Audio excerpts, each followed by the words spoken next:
Alrighty, today is August 4th, and here's our buoy 10 update here for today.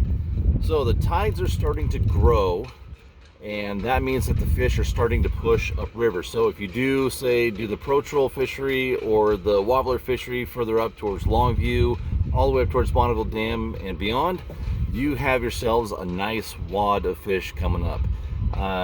Talking with a few of the other guides down here and some of my friends that we've been fishing down here for a while, this is probably one of the better starts to the buoy 10 season that we have ever seen. And that's even with that second day, August 2nd, being a really tough, slow day for just about everybody. So, great way to kick off the season. It's looking good. The grade of fish is what's awesome.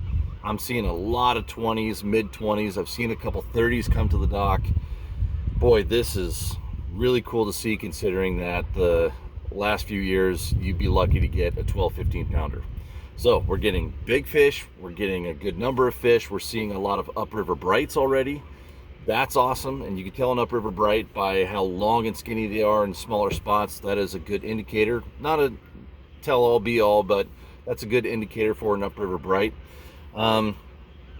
Today we actually kept two fish that were dark that a lot of people would call tules, but the reality is the only way for you to tell if it is a tule or not is, and this is from ODFW and WDFW, the only way to truly tell if it's a tule is to get a scale sample and have it genetically tested. So just because the fish is dark does not mean that it is a tule.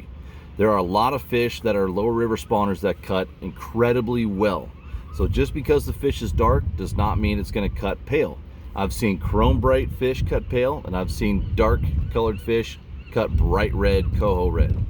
So don't worry about so much the color. What I will say though is that if it is dark and has an adipose fin, probably best to put it back, because the stocker that we're trying to protect are those wild tules.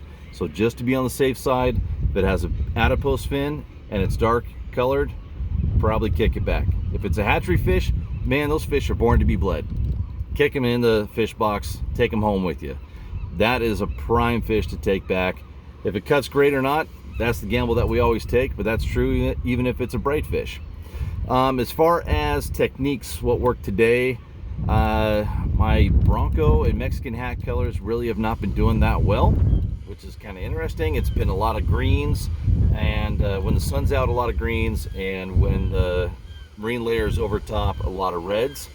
And that is exactly the case anytime I'm out there fishing with my triangle flashers. When I have cloud cover, my red October flasher gets bit really well. When the sun comes out, then the green machine gets bit best. Right now I'm hooking up the boat trailer. It just happens every single year down here, something pops up, but I'm going to throw the boat on the trailer here after tomorrow's trip and get a few things worked on, so that way I'm ready for the rest of the season. But what I want to do is show you guys a couple of tech tips here, hopefully tomorrow, when or actually, you know what, maybe I'll do it Friday when I'm off the water. I had my group cancel on Friday, so that's why I'm gonna throw the boat at the shop and just make sure everything's perfect for the rest of the season. But maybe on Friday I'll do some more tech tip stuff. But we're dealing with a lot of grass, and so I want to show you guys how you can try and keep some of the grass off your terminal gear, and we can also go more in depth on rod reel line and your whole bumper setups and spin fish, spinner colors, all that fun stuff, because I'll have the time to do it. So I think with that, I'm trying to think if there's anything else that I want to make sure we cover for today. Yeah, so basically most of the fish were caught today from the bridge up, but as the tides grow, we'll start seeing more and more fish being caught from below the bridge. And as these tides grow, we're going to start to see some big minus tides. The fish will be sucked back out because they're transitioning back and forth like we've talked about before.